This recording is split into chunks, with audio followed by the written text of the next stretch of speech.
Locked On Podcast Network presents Locked On Sports Today. The Golden State Warriors have had a tough go of it in their title defense. The Milwaukee Bucks are enjoying a nice winning streak, but can they beat the Celtics in a 7-game series? And once we get into the late first round of this NFL draft, it's all about pass catching and pass coverage. This episode is brought to you by FanDuel Sportsbook, official sportsbook of Locked On. Make every moment more. Visit FanDuel.com/LockedOn to get started. I'm Peter Bukowski, starting your day with the can't-miss stories and biggest debates in sports. You're Locked On Sports Today. Searching all major sports. Found. Let's start with the biggest story. The Golden State Warriors won the NBA title last year. This year, they're 29-29 coming out of the All-Star break.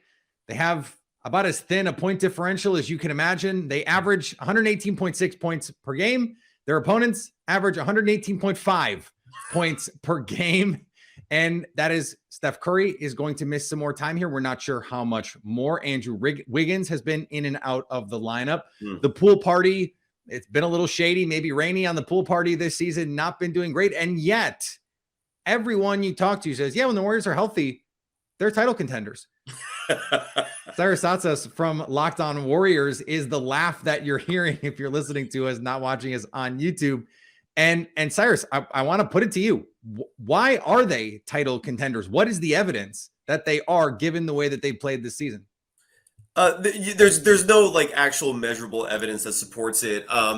I think what's going on is a lot of people are just really playing it cautious. Like they got all those same, like 98, 99% of people in the media, they probably predicted the Warriors not to win the title last year. Right. Doubting them. So I think now it's just like an overcorrect from that, and I think people are very aware of the fact that the Warriors still do have that core.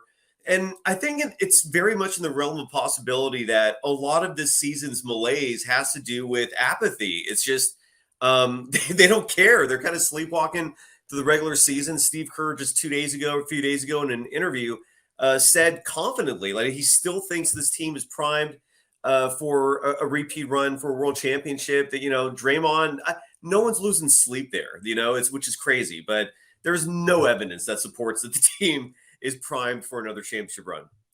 Yeah, they have, by my math, the third best record in the West at home.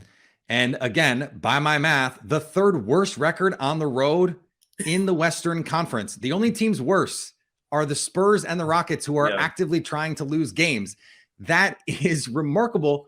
And look, tired legs could be another part here because they played deep into the postseason this past year. They've got guys who are getting up there in age. So how big a deal is the rest? Let's call it rest that Steph Curry is getting. That Andrew Wiggins could come back if he when he comes back full tilt with some fresh legs. And they're adding Gary Payton, who was a huge part of this team last season, assuming Gary Payton comes back at some point with that bizarre trade situation and the injury.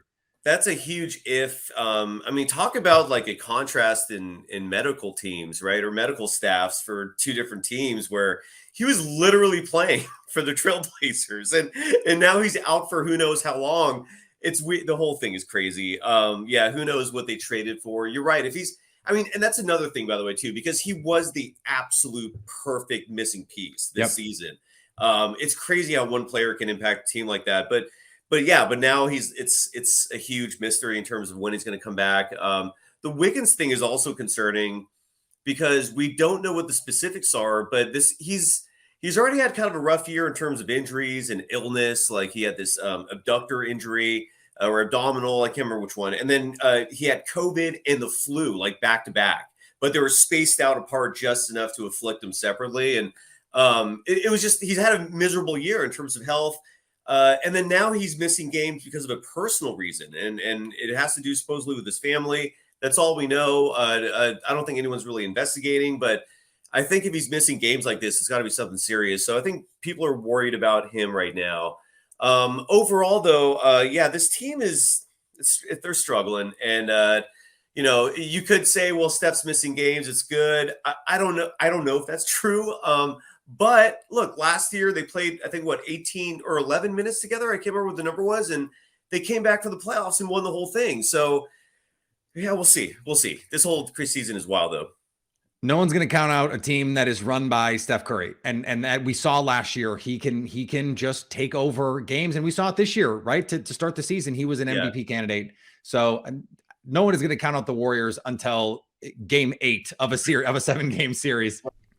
Stay up to date all year on the Golden State Warriors by following Locked On Sports Today and Locked On Warriors on YouTube or wherever you get podcasts. Thanks for making Locked On Sports Today your first listen. Coming up, the Milwaukee Bucks have put together a strong run lately, but what does it mean for their chances of overcoming the Boston Celtics in the playoffs? Before we get to that, though, the Titans are saying goodbye to multiple veterans. The midway point of the NBA season is here, and now is the perfect time to download FanDuel, America's #1 sportsbook, because new customers get a no-sweat first bet up to $1,000. That's bonus bets back if your first bet doesn't win. Just download the FanDuel Sportsbook app. It's safe, secure, and super easy to use. Then you can bet on everything from the money line to point scorers to threes drained. Tonight, the NBA returns, and right out of the gate, we've got Eastern Conference hopefuls, Western Conference powerhouses. FanDuel likes the Cavaliers at home against the Nuggets by 2.5. So don't miss the chance to get your no-sweat first bet up to $1,000 in bonus bets when you go to FanDuel.com/lockedon. That's FanDuel.com/lockedon to learn more. Make every moment more with FanDuel, an official sports betting partner of the NBA. The Tennessee Titans are making room on the cap.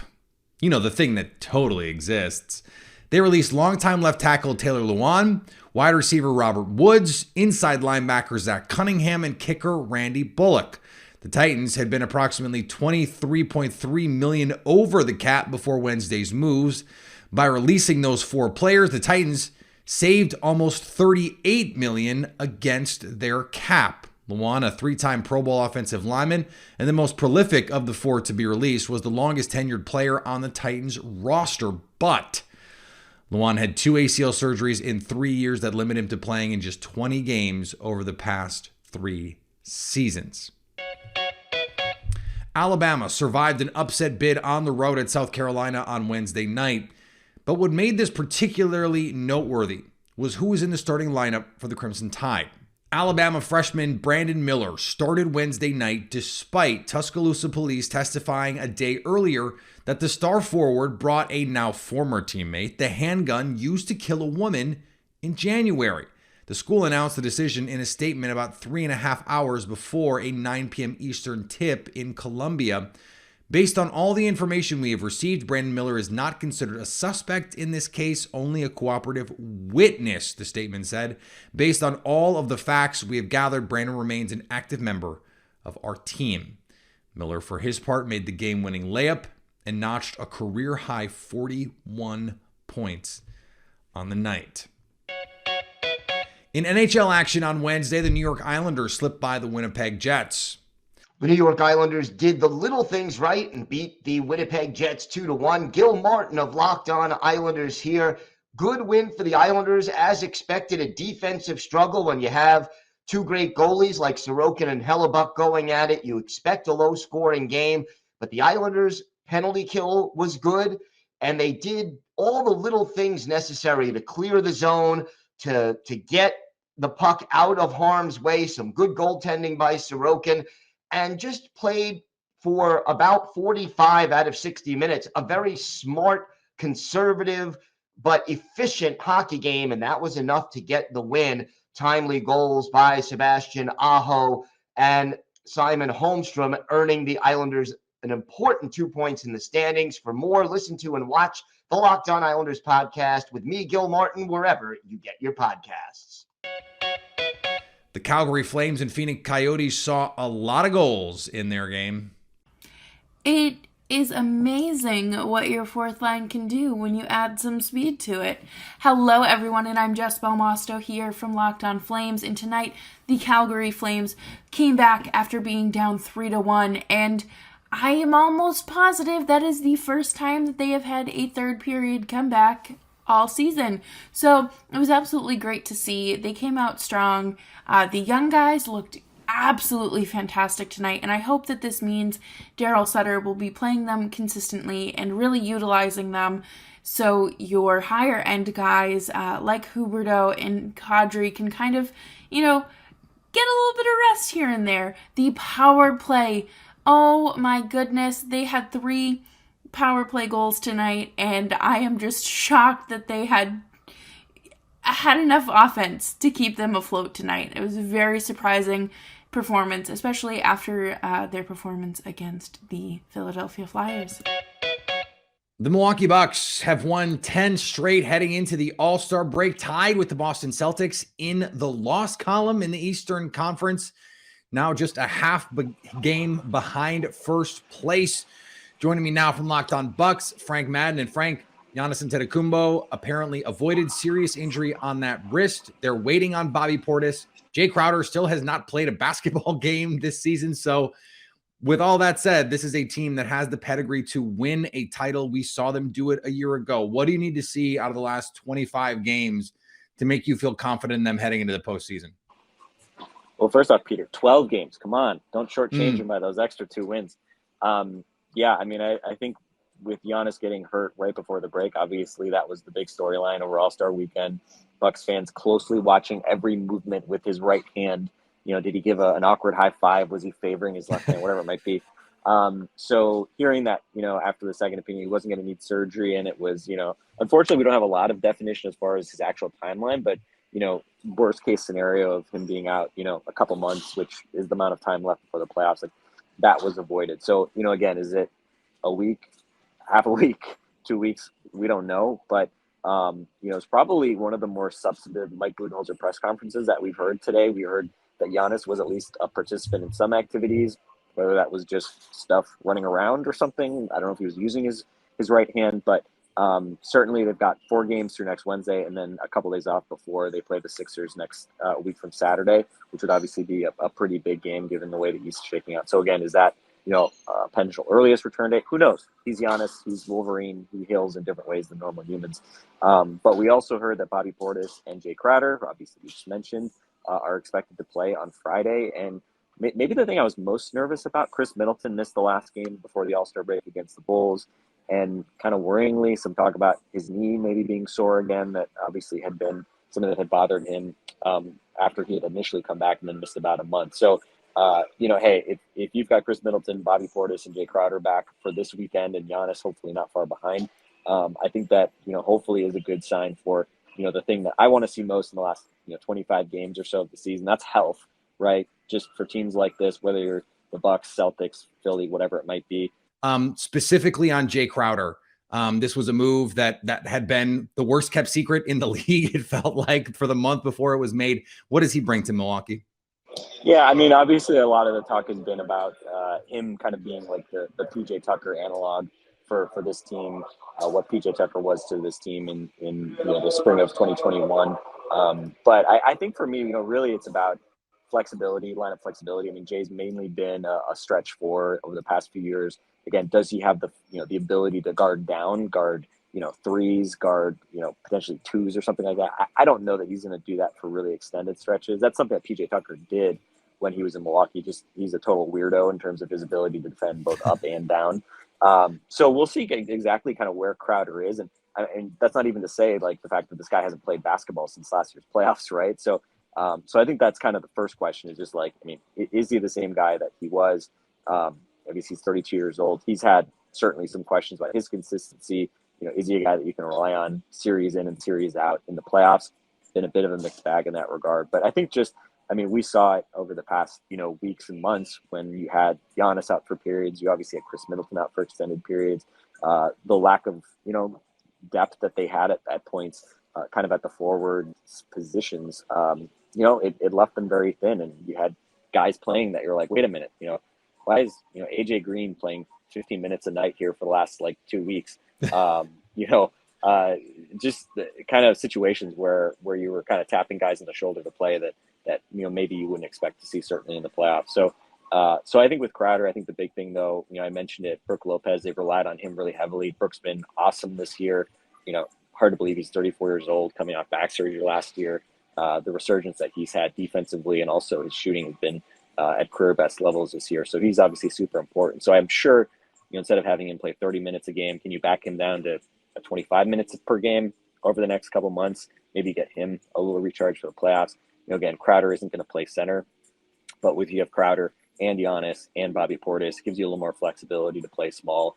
Stay up to date all year on the Milwaukee Bucks by subscribing to Locked On Sports Today and Locked On Bucks on YouTube or wherever you get podcasts. Coming up, pass catchers and pass coverers are coming off the board in the late first round. This isn't the deepest draft. We could end the sentence there. But it's not the deepest draft for pass catchers, but there are a few to watch out for toward the end of the first round. This is also a key spot for cornerbacks to come off the board. That position much deeper. Brian Peacock and Matt Williamson point out on Peacock and Williamson, the end of the first is where the pass catchers and the pass coverers are coming off the board. How about Seattle Seahawks' second selection in the first round? I have taken Keon White, which is a second defensive lineman, but he's a lot different than the edge guy. He can play on the edge. He can bump inside. He's like 285 pounds. People think he might run under a 4.6. So, they've had the Michael Bennett types. And nobody should ever be surprised if the Seahawks draft a lot of players that are large and that play on either line. Yeah, right. And they double down in positions all the time too. It makes sense. Here's a name that seems to be flying up draft boards at wide receiver, just because you mentioned there's no do-it-all wide receivers. It's a class that's going to be sort of a pick your flavor at wide receiver, and Jalen Hyatt out of Tennessee might be the fastest of all of them. Yeah, he's the Will Fuller type, and the Chargers are kind of a slow offense. I think they need a burner to open up room in the passing game. Herbert's big arm. I thought this was a pretty good fit. Like that for the Chargers at 21, and then you double up wide receiver here, 22, the Baltimore Ravens going with Quentin Johnson, who might be the most prototype sort of size-wise wide receiver that might fit the mentality of the Baltimore Ravens out of TCU here at 22. I mean, their receiver position is really bad right now, and I think he'll stick his nose in as a blocker, which is important to them too. So I think they'd be thrilled to do this. And if he hits, and then Rashad Bateman comes back from injury, who was everyone thought was going to be the breakout guy at wide receiver last year, and then you got Andrews at tight end, suddenly it wouldn't be a bad pass catching group. Not too bad. Yeah, not too bad. Maybe they even sign a Jarvis Landry or somebody like that. Minnesota Vikings at 23. Their corner position was bad, and they're hiring Flores as a defensive coordinator. He wants to play a lot of man, so I gave them Cam Smith out of South Carolina. Yep, love it. I mean, when you see Flores in the Vikings, you just think, okay, corners, because they need to play man. I love that pick for Minnesota at 23. You got the Jacksonville Jaguars picking it. No more number one overalls for the Jacksonville Jaguars. Congratulations. This is Darnell Washington, tight end out of Georgia at 24. I have too many tight ends in my first round, but it is an intriguing class. He's like 285, much different than Evan Ingram, but he can help in the run and pass game. I didn't see a glaring need for the Jags. And we got to remember Ridley's coming into that mix too. New York Giants at pick 25. It's looking like a deep corner class here. You've got Emmanuel Forbes out of Mississippi State at 25. Yeah, and my logic here was they could go a lot of directions. They have a lot of needs, but Wink Martindale likes to play with a ton of defensive backs on the field. I mean, he likes to blitz a lot, so I thought another corner would be useful. I love and hate this selection. You've got Jackson Smith-Njigba, wide receiver from Ohio State, going at 26 to the Dallas Cowboys. And the reason I don't like it is because maybe too much similarity to where CeeDee Lamb operates. But why I love it is because he's a great player. Maybe no player the combine matters more than Jackson Smith and Jigba, because he might not run fast, but you can't be running 4.7s. Like, get into the 4.5s and you're good. Yeah, I didn't love giving them a slot type, but I thought he was too good to pass up this late. They're one weapon short, in my opinion, in the passing game. Yeah, I have no idea. And Jigba could end up a third-round pick, or he could go first receiver. Yeah, right. Because his tape is great. And reigning rookie of the year, Garrett Wilson said he was the best receiver there. So that's telling you something. But, the combine might not be fair to how good of a player he is. And he get the Jarvis Landry treatment. Get all the NFL draft information you need and a lot more than you need, for sure, by following Locked On Sports Today, Peacock and Williamson, and Locked On NFL Draft on YouTube or wherever you get podcasts. And finally, there will be a new Netflix show coming to your television screens or your phones or your tablets or your computers or wherever you watch Netflix. It's going to feature Patrick Mahomes, Kirk Cousins, and Marcus Mariota in a show called Quarterback. Yeah, one of these things, not like the other. Maybe two of these things, not like the other. I don't know. All three were mic'd up for every game this year. They were filmed on field and off for the new show. We get it on Patrick Mahomes. The other two were available, I guess. Thanks for making Locked On Sports today your first listen. Now go find your favorite team's Locked On podcast and make them your second listen. Coming up tomorrow, what sort of surprises might we see at the end of the first round in our first mock draft? So at least until tomorrow, stay locked on sports today. Locked On Podcast Network presents Locked On Sports Today. For more episodes of Locked On Sports Today, go to our video on demand. Click on Sports at the top of your screen. There, you'll find past episodes of Locked On Sports Today, plus other Locked On shows on demand.